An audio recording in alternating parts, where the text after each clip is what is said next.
Masih di Jawa Barat, saudara, hujan deras mengakibatkan banjir bandang menerjang sejumlah wilayah di kawasan Palabuhan Ratu, Sukabumi, Jawa Barat pada Senin sore.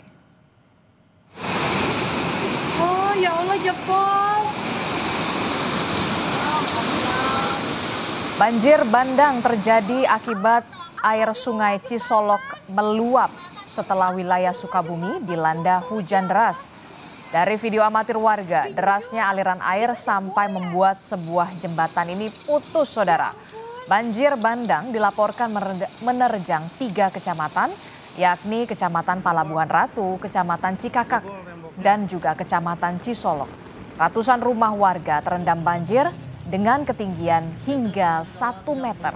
Warga dan sejumlah petugas bersiaga di sejumlah titik yang terdampak banjir. 28